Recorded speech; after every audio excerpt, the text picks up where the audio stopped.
চেহারা হয়ে যায়, তাহলে রাসূলের কথা কি কেউ শুনবে, কেউ মানবে? আমার রাসূল মনে মনে চিন্তা করে, ও তো সকল ইবাদত করেছে, আমি ওকে যখন যাহা হুকুম করেছি ও তাহাই করেছে, কিন্তু আর এমনটি হওয়ার কারণটা কি? কিন্তু এক পর্যায়ে গিয়ে দেখে সর্বলোক চতুর্পাশে কাটাকাটি করতেছে, কিন্তু ওই লোকটির মা জননী যিনি, তাকে দেখছেন না।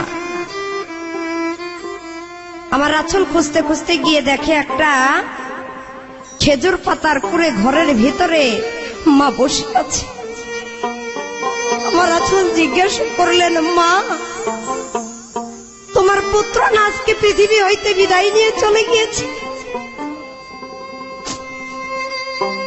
আমি তো জন্মের আগেই বাবাকে হারিয়েছি, শিশুকালে হারিয়েছি মাকে।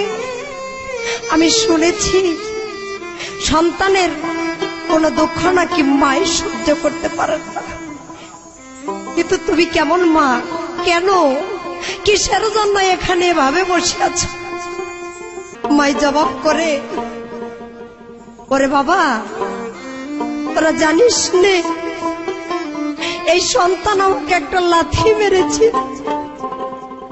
আমার পিঠের মধ্যে একটি লাথি মেরেছিল, যে আমি, আমার রাসূল হুকুম করেছে তার সুন্নতটা পর্যন্ত আমি আদায় করতে পারি না। যখনই আমি সেজদাতে যাই অমনি সময় আমার পিঠের মধ্যে ব্যথা করে আমি নামাজ পড়তে পারি না।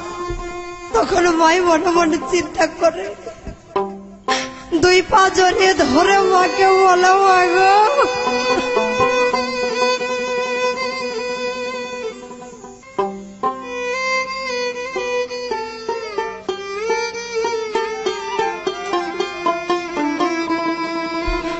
বলে, মা গো,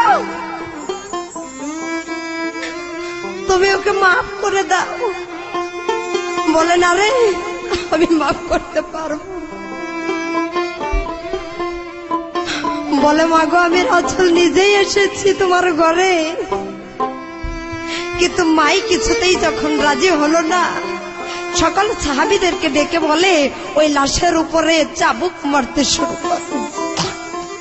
যখন চাবুক মারে তখনও মাই কিছুই বলে না। এক পর্যায়ে গিয়ে ওই আমার রাসূল বলে, ওই লাশকে একটা চিতার মধ্যে জ্বালিয়ে দে, ও চিতায় পুড়ে ছাই হয়ে যাবে। রাসূলের কোন সাহাবী কুকুরের চেহারা নিয়ে এই পৃথিবী থেকে বিদায় হয়ে যেতে পারবেন না। অবশেষে যখন চিতায় জ্বালিয়ে দিয়েছে মা জননী, ওরে জনম দুঃখিনী মা, মায়ার ঘরে থাকতে পারে না। রাসূলকে ডেকে বলে, ওরে মুহাম্মদ, তুই আমার সন্তানকে মাফ করে দে, আমি ক্ষমা করে দিয়েছি, ওর প্রতি আমার কোনো অভিযোগ নেই। এই একটি ইবাদতের কারণে, মায়ের সাথে বিয়াদবি করার কারণেই সেই এই কুকুরের ন্যায় চেহারা হয়ে গিয়েছিল। তাই এই ক্যাসেটটি যিনি ব্যবস্থাপনায় রয়েছে, সার্বিক ব্যবস্থাপনা আপনাদেরকে যিনি উপহার দিয়েছে, তিনি একজন মা হারা সন্তান। তার ক্ষেত্রে একটু ভিন্ন, তিনি মাকে হারিয়ে এই পৃথিবীতে এতিম। তাই তারই লেখা একটি গান আমি গাইতে গাইতে আজকের এই ক্যাসেট শেষ করব। যদি আপনাদের মাঝে কোনো কথায় ভাষায় ভুল করে ফেলি, আপনারা ক্ষমা করে দেন। আমি যারে বলতাম মনের ব্যথা, শব্দ ব্যথা পাইয়া দরদ ভর গিয়াছে হারাইয়া, এতিম হওয়া চাইয়া গো, দরদ ভর গিয়াছে হারাইয়া, এতিম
পাইলে আদর করতে ওরে তার বুকের উপরে শুয়াইয়া দরদ আমার গিয়াছে হারাইয়া ভাই জন্মের দিন কইরা গো মাই যে আমার গিয়াছে হারাইয়া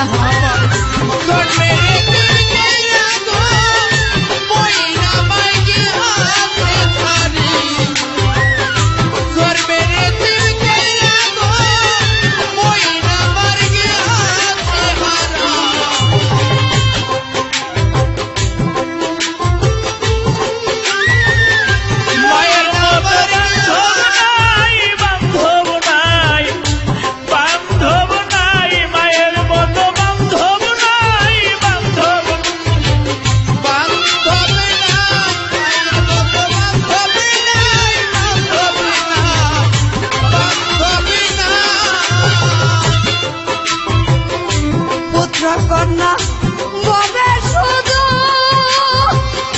ওরে ভাই সুখ সম্পত্তির ভাগী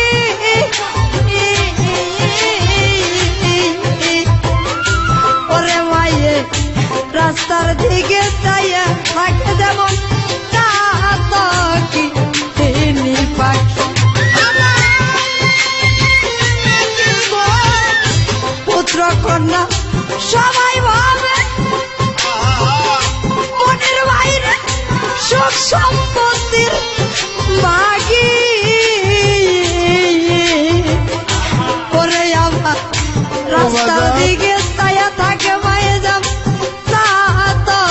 কি পাখি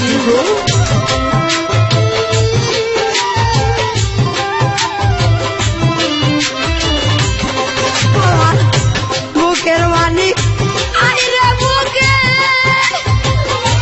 ওরে আমি আর তো কিছু চাই না দরদ আমার গিয়াছে হারাইয়া এতিম বানাইয়া গো বান্ধব আমার গিয়াছে হারাইয়া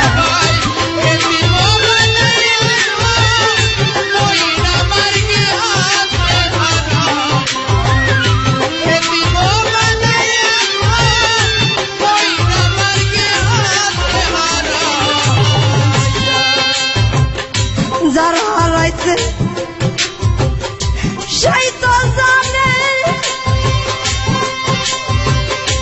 অমূল্য ধন হারানোর কি ব্যথা যারা হারাই নাই সে বুঝবে না এ যে কেমন জ্বালা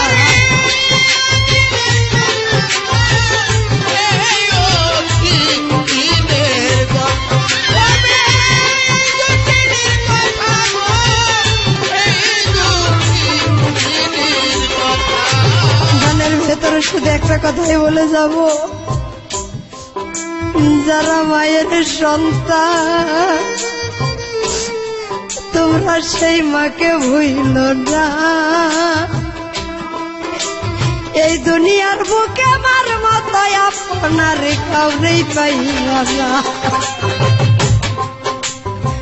সুখ সম্পত্তি চাই না মায়ে চাই পুত্র কোথায় আছে পুত্র বুকে লইয়া মায়ে শত ব্যথা জুড়াইছে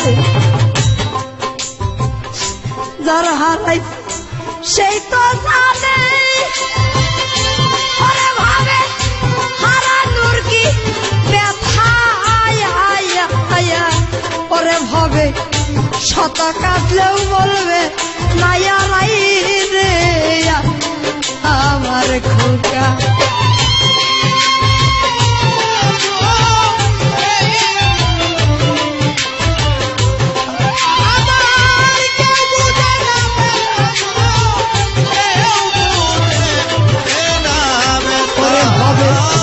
আমায় ছেড়ে গেছে সাজে ওরা ভাবে পরবাসে চলিয়া দরদ আমার গিয়াছে হারাইয়া আমার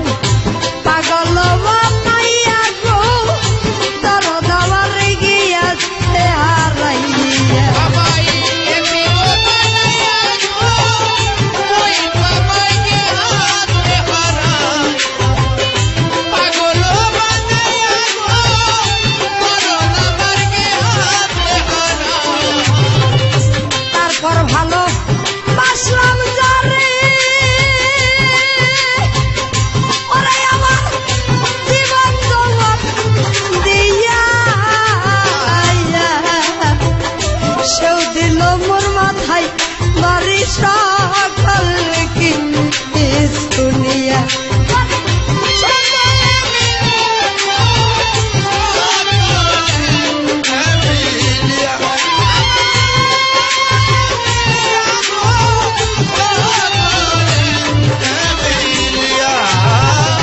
তারপর ভালো বাসলাম জানে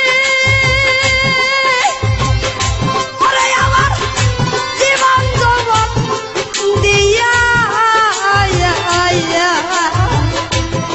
পরে ভাবে সেও দিল মোর মাথায় বাড়ি সকল কি শুনিয়া রে জয়নালের হয় কপাল পুরা